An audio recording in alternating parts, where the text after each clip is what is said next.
PFT Draft presented by our friends at Sky Rizzy with 2024 coming to a conclusion. Devin McCourty, today's draft, and you can take this any direction you want. Who in NFL circles, player, coach, team, executive, fans, anyone, media, anyone, who is happiest to slam the door shut on the year 2024 AD? We got to start with the place that's 30 minutes from my house, and we can name anybody on the Giants organization. I'm going to start the fan base and John Maurer. They're ready to get rid of 2024. 100-year centennial for the New York Giants, and the season hasn't gone the way that they would like. So I would say ownership and fan base are ready to say good riddance 2024, and sadly enough, they have to play one game in 2025 before moving on to next year, but they're ready to say goodbye to this year. Yeah, 100-year anniversary, 100-year flood for the New York Giants, one of the worst seasons in the entire history of the franchise. All right, I was tempted to start with Brick and Jack Johnson, the sons, teenagers of Woody Johnson, but they may have dug 2024. They got some juice. Like, they can brag to their friends, like, hey, we run the Jets. And they're reporting it. Look, there's our name right there. I'm Brick, he's Jack. Nice to meet you. I mean, it's the perfect kind of thing that teenage boys want when it's time to, go out and do the things teenage boys do. I'll stick with Aaron Rodgers. Because no matter how he slices it, no matter how he says it, no matter what he twists his brain into by way of pretzel-shaped knot to reconcile it, he's got to be glad to get this over with. He wants out of New York. He wants off of the Jets. He keeps twisting and needling and poking at Woody Johnson, hoping that they tell him go so he can then be the victim as he moves on to next year with a new team. I think Aaron Rodgers can't wait for this season to be over. I'm going to go a little positivity. I'm going to go Mike Vrabel. Excited to get out of 2024. No more consultant for the Cleveland Browns. Back to his rightful seat, back on the top of a throne, leading an organization, being the head coach. Mike Vrabel, we saw him on the sidelines. Looked like he was doing a bunch of different things with Cleveland. Looked like at times, even from watching Hard Knocks, he was working with the offense a little bit, and we know his career as a defensive player. So I think he's excited for 2025. The head coach, where he's going to be, genius by him or his agent, letting that consultant deal end now so he can go and start early on this search to be a head coach. And at the risk of getting called out by the national insider who broke the news yesterday, it was genius to make sure that it was leaked to that insider yesterday so he would then take it and tell the world about it. Because trust me, folks, nobody's digging around in dumpsters looking for information. Nobody's hacking anyone's phones. It's handed to people who then are expected to take it and say, hey, world, look at this. Look at this scoop that I got. And now everybody knows Vrabel's in play. He can be interviewed now.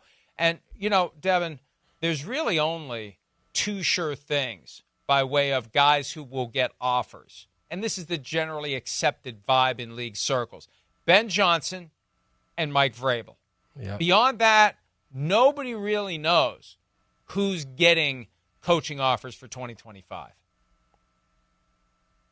I'm just excited, and I agree with you. Of one day we gotta put time in the show to get into this insiders beef. Like I'm all for all of the insider beef. It's intense. I follow on social media.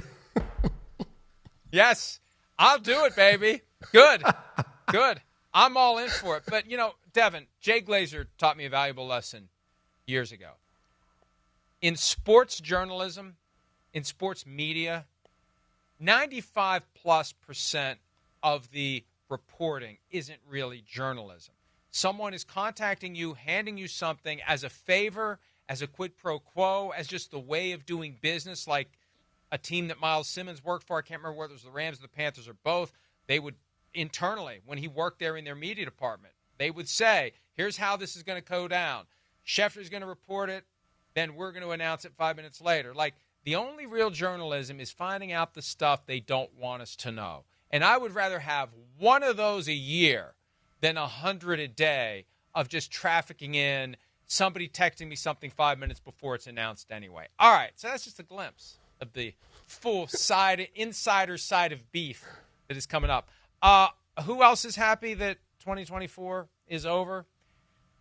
Probably everybody connected to the Chicago Bears who still has a job. And we're assuming Ryan Poles will still have a job.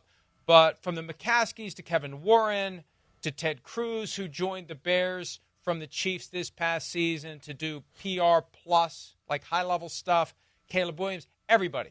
Because it was a season of unrealistic expectations, and they were grossly underachieved, and they need a hard reset, and they need Ben Johnson. And this is another insider beef from last year, because the same person I was referring to earlier last year put out the idea that people shied away from Ben Johnson because he wanted too much money, without reporting how much money he wanted, without any context as to whether he was right or wrong. Just there were teams scared away because he wanted too much money. Guess what?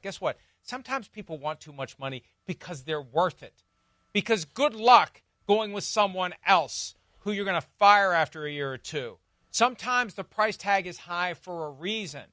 And I remember that last year, and it pissed me off because it's just not fair to the guy to paint him with this brush that he's being greedy and he's being unreasonable. Maybe he's worth every penny and more. So anyway, the Bears need to give him a blank check, whatever he wants, and make him the coach next year. That's one reason to be happy 2024 is over and move on to 2025. Shit, and if I'm Ben Johnson, I want more money this year because you've seen That's right. That's right. you teams are still losing. Yeah. So you could have had me last year. You could have had me. You blew it. Double it up, Ben Johnson. Go get paid. My last team is, again, I'll say the whole Cleveland Browns organization. You have this situation. You do a restructure with Deshaun Watson's contract. So now going forward, because I have no idea who's going to make this decision. I'm guessing the Haslam family of what this looks like. Who's the quarterback you decide to bring in to compete and whatever you want to call compete with Deshaun Watson or just compete to play? How do we move forward? You have Myles Garrett, who I'm sure at some point is going to meet and have some questions of why am I going to stay here? So this whole Cleveland Browns organization, maybe they want to get out of 2024, but maybe they only want to get out of it if they actually have a plan going forward of what this looks like. So again, poor Cleveland Brown fans. It seemed like they were getting out of this and they were moving in the right direction, but now it seems like they're stumbling back. But maybe there's a plan of the quarterback they're going to get that can change this around because they have a good football team. They just need the quarterback to come in and help this team get into the playoffs. Yeah, that's the problem. Meet the new year, same as the old year. Deshaun Watson still under contract for 2 more seasons at $46 million per. They did some stuff last week to make the cap hit once he's gone more manageable, especially if they try to kick some of the can from 2025 down the line. And the cap number for next year is $72.98 million. So he's going to be on the team. That was the big upshot of last week's reporting. And a lot of people just got it wrong. They were right church, wrong pew. And, sometimes if you actually roll your sleeves up and work a little bit, you get the actual information. I'm not saying I'm the one who did, but I'm the one who did.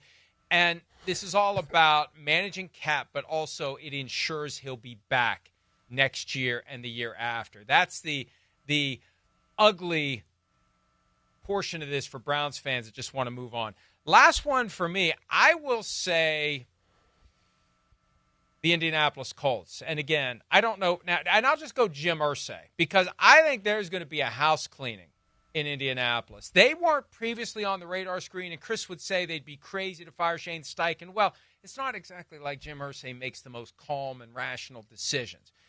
With all the stuff that came out, Pat McAfee went scorched earth with the Colts, and then DeForest Buckner basically said, yeah, he's got a point. Guys aren't showing up for treatment on time. Guys are late. The culture's bad. Like, this has been just another year in this never-ending roller coaster of crappy quarterback play. We can't contend. We know Jim Irsay has high expectations for the team. I'm sure he's happy this year's over. I don't think he knows what he's going to do next year, but I think it begins with pressing that red button and starting over. And that goes back to Shane Steichen is masterful with play calling, offensive coordinator, and it goes back to the guy that we're going to have coming up next, Kevin O'Connell, guys like that.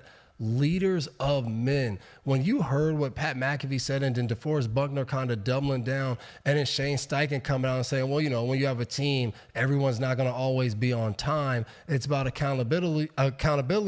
But it's like, well, are guys getting fined? Did it change? Were guys continue to come late? Like all of those things, because you can be really good on offense or defense, whatever the play calling as a coordinator and all that, but you have to be able to lead these men in the locker room and then believe in what you're talking about, believing in what you're saying, and ultimately believing in the vision you have for the team. And I think that has to be the goal for these teams trying to find new head coaches.